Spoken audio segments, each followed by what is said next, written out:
नमस्कार विद्यार्थियों, आज हम चर्चा करेंगे नागमती के वीर्य वर्णन का।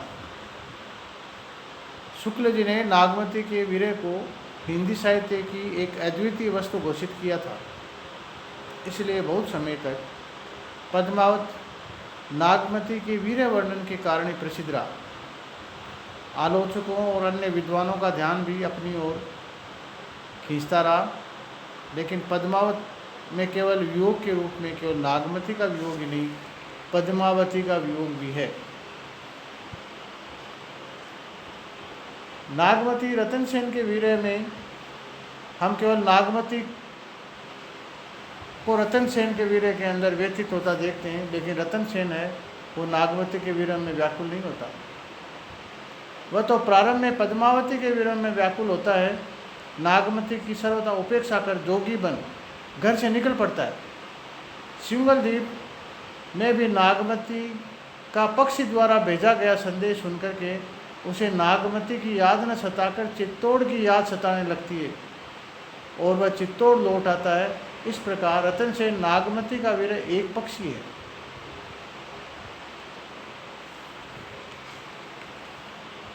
पद्मावत में जायसी ने 5 स्थानों पर 5 विभिन्न खंडों में नागमती के वीर्य का वर्णन किया है। ये 5 खंड है: नागमती वियोग खंड, नागमती संदेश खंड, चित्तौड़ आगमन खंड, पद्मावती नागमती विलाप खंड और पद्मावती नागमती सती खंड। इन 5 खंडों में 2 खंडों में नागमती का वीर्य वर्णन है, वो सबसे मार्मिक और सर्वश्रेष्ठ है। इसे पद्मावत का सर्वश्रेष्ठ वीर्य वर्णन और हिंदी साहित्य का अन्यतम वीर्य वर्णनों में से एक माना जाता है। शेष 3 खंडों में वीर्य वर्णन साधारण कोटि का है, जिसमें जायसी की आत्मा अधिक नहीं रमी है। उसका चित्रण मात्र कथा प्रसंग के रूप में किया गया है। अब हम वीर्य वर्णन के विभिन्न रूपों को समझने के लिए रतन सेन पद्मावती को प्राप्त करने के लिए सिंगलदीप चला जाता है।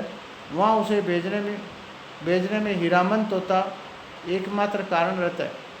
नागमती पति वीर्य में व्यतीत चित्तौड़ आने वाले रास्तों पर टकटकी लगा करके बैठ जाती है, पति की प्रतीक्षा करती है और उस काल स्वरूप तोते को कोसती रहती है। इस स्थिति का वर्णन करते हुए जायसी लिखते हैं कि जायसी नागमती चितुरपथ हेरा पीऊ न जो गए पुनि किन्हन फेरा, नागर काहू नारी बस परा ते घोर पीऊ मोसु हरा, सुआ काल होय लगे या पीऊ पीऊ नाही जात जात बरजीऊ।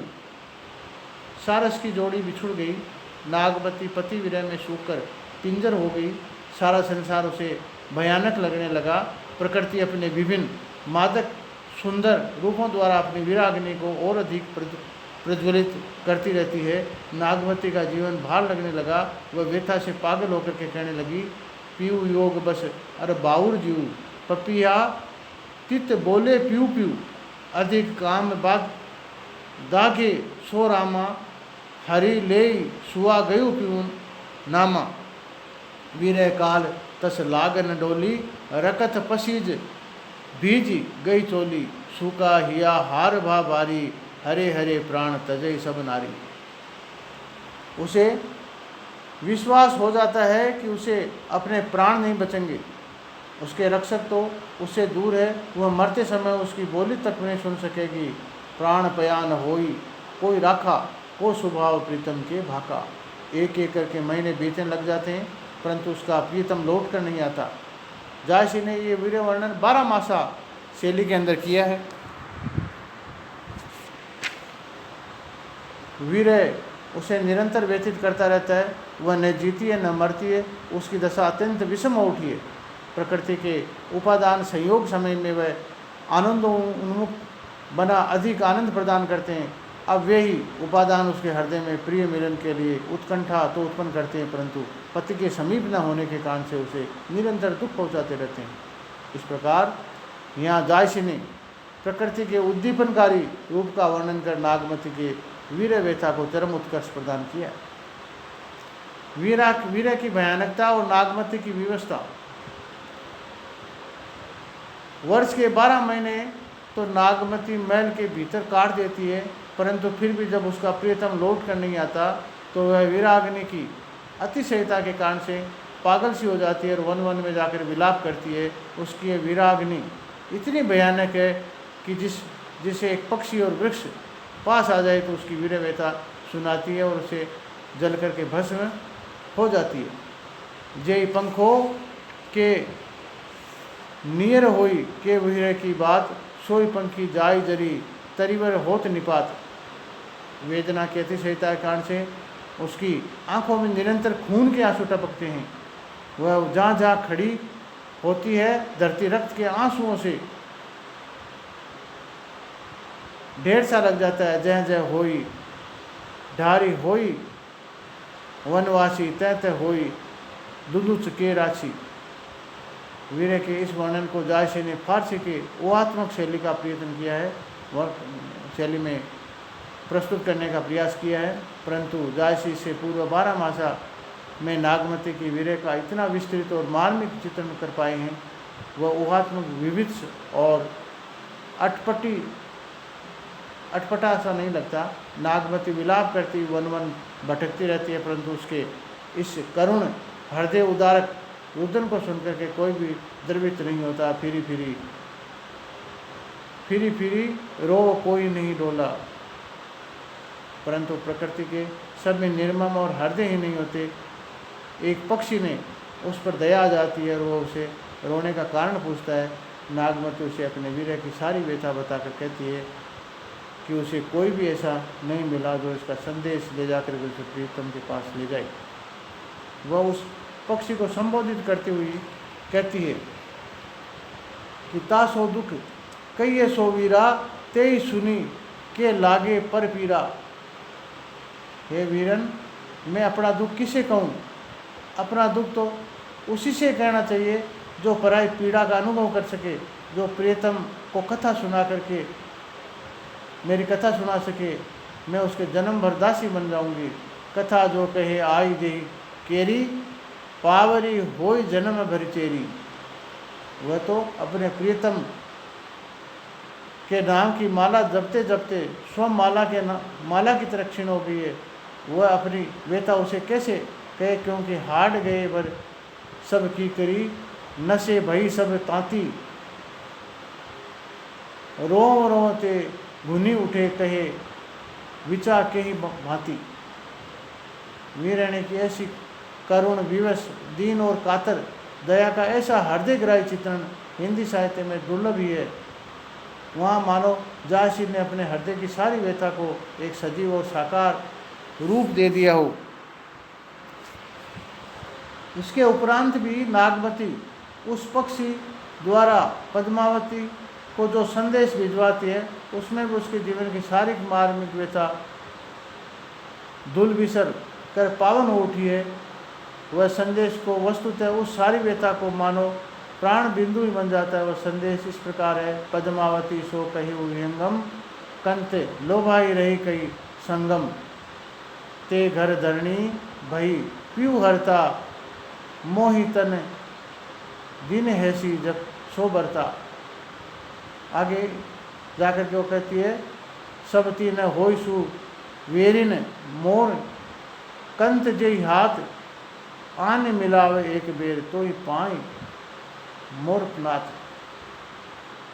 इसके साथ ही नागमती रतन सेन के लिए जो संदेश भिजवाती है उसमें अपने दुख की एक भी बात न कह करके केवल रतन सेन की माता का पुत्र वियोग में दारुण दशा का वर्णन करती है। वह स्वयं मानी पत्नी पति को अपनी वीर व्यथा को सुना करके उसको दुख नहीं देना चाहती। उसकी व्यथा उस प्रणय की वीर व्यथा है जो स्वयं जलता रहता है, परंतु दूसरे को उसकी ज्वाला तक पहुँचने नहीं देता। नागमती का वीर का मूल उसकी आगे असली रूप ये संदेश का के साथ ही समाप्त हो जाता है। उसकी ये संदेश विविध प्रभाव डालता है। रतन सेन उसे सुन चित्तौड़ लौट आता है। उसने आने पर उनके आने पर नागमती उसे अधिक कुछ नहीं कहती, केवल 2 ही पंक्तियाँ कहती है जो सारी व्यथा को समाप्त करते हुए कहती है कहाँ हंसी तू मोह की हूँ और सोने में है तू मुख चमके बीज हूँ मोह मुख बरसे में।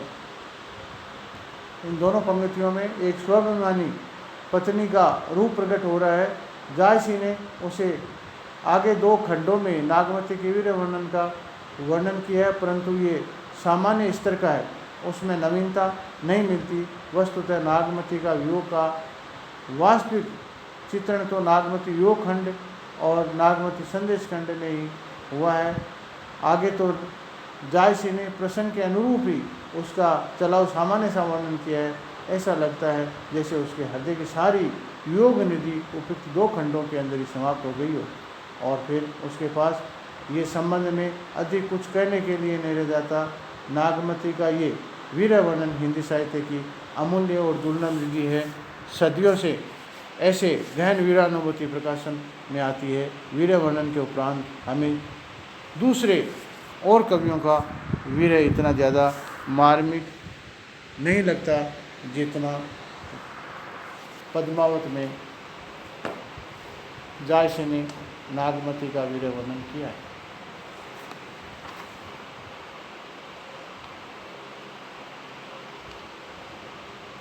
नागमती के वीर वर्णन पर अनेक विद्वानों ने अनेक विचार प्रस्तुत किए हैं, लेकिन नागमती का जो वीर वर्णन है वो कालिदास के पक्ष से भी ज़्यादा मजबूत है।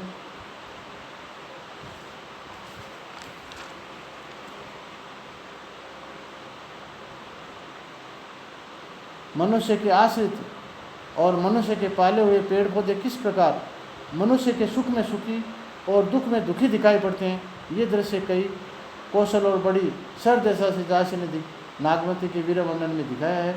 नागमती की वीर दशा में उसके बाग बगीचों की उदासी बरस रही है, पेड़ पौधे सब मुरझाए पड़े हैं, उसकी कोई सुध लेने वाला नहीं है। पर राजा रतन सेन के चित्तौड़ लौटते ही नहीं।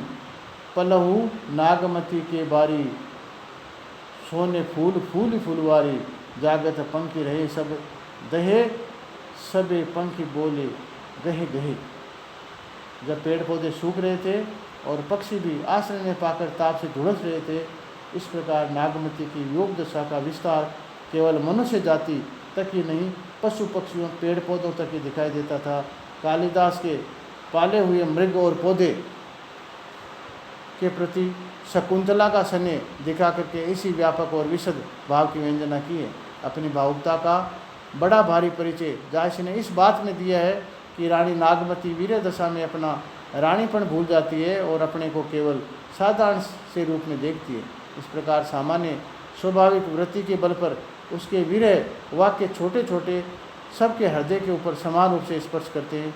ये कनक प्रिय मखमली सेज, रत्न जड़ित अलंकार, संगमरमर के महल, रईस खाने इत्यादि सब बातें होती है, परंतु ये जनता को एक बड़े भाग का अनुभव कुछ दूर से करा देती है। पर जायसी ने स्त्री जाति की और कम से कम एक हिंदू गृहिणी मात्र की सामान्य स्थिति के भीतर विप्रलंब श्रृंगार के अत्यंत सुज्वल पक्ष का विकास किया है। चौमासे में स्वामी के न रहने पर घर पर जो एक स्त्री की दशा होती है, वह किस प्रकार गृहिणी का वीर्य में उद्दीप्त करती है, इसका एक पक्ष एक चित्र उन्होंने खींचा है कि पुष्प नखत सिर ऊपर आया, होय पीऊ ना मंदिर के छावा। इस प्रकार शरीर का रूपक देकर बरसात आने पर साधारण गृहस्थी की चिंता और आयोजना की झलक दिखाई देती है। तपे लागी अब जेठ अषाढ़ी, मोय पीऊ बिनु छाए के गाड़ी पाड़ी, तन तन तीन उर्भा झूरी खरी, भई बरखा दुख आगरी जरी, बख नाई जे कंद न होई, बात न आव कहाँ का रोई। इस प्रकार ये आशिक मासूका का निर्जल प्रलाप नहीं है, ये हिंदू गृहिणी की वीरवाणी है, उसका सात्विक मर्यादापूर्ण माधुर्य परम मनोहर है। जायसी का वीरोद्गार अत्यंत मर्म स्पर्शी है। जायसी को हम विप्रलंब श्रृंगार के प्रधान कवि के रूप में पाते हैं। जो वेदना, जो कोमलता, जो सरलता, जो गंभीरता उनके वचनों से है, वह अन्यत्र दुर्लभ है। नागमती सब जीवों को और पक्षियों को सहानुभूति का ढाढ़स देती हुई अपने को ढाढ़स बनाने का प्रयास करता है। इस सहानुभूति का समझना रानी के हृदय में कैसे होता है, ये समझकर होती तो मीरा और भौरा और कौवा दोनों उसी विरागिनी के धुएं में काले हो गए हैं जिसमें वह जल रही है। समदुख भोगियों को परस्पर सहानुभूति का उदय अत्यंत स्वाभाविक है। संदेशड़ा शब्द से स्वार्थ अड़ा का प्रयोग करने से उपयुक्त लगता है। ऐसा शब्द उस दशा में मुंह से निकलता है जब हृदय प्रेम, माधुर्य, आत्मीयता, तुच्छता आदि से कोई भाव लिए नहीं होता। हे भौरा, हे काग, एक एक अलग अलग संबोधन अपना सूचित करता है कि आवेग की दशा में यही उचित है। हे भौरा, हे काग कहने की ये बात मार्मिक है। इस प्रकार नागमती का जो वीर्य वर्णन है वो हिंदी साहित्य की अमूल्य निधि है। नागमती उपवन के पेड़ों के नीचे रात रात भर रोती फिरती है। ये दशा में पशु, पक्षी, पेड़, पल्लव जो कुछ भी सामने आता है उसको अपना दुखड़ा सुना देती है। पुण्य दशा धन्य है जिसमें ये सब अपने सब एक से लगते हैं। ये जान पड़ता है कि दुख सुनाने से दुख हल्का होता है। सब जीवों को शिरोमणि मनुष्य, मनुष्य के अधीश्वर राजा, उसकी पटरानी जो कभी राजाओं और सरदारों की बातों तक ध्यान नहीं देती थी, उन पक्षियों को अपना हृदय खोल कर वेदना कह रही है, जिनके सामने अपना हृदय खोल रही है। हृदय की इस उदार और व्यापक दशा को कवियों ने केवल प्रेम दशा के भीतर ही वर्णन किया है। ये बात ध्यान रखने योग्य है।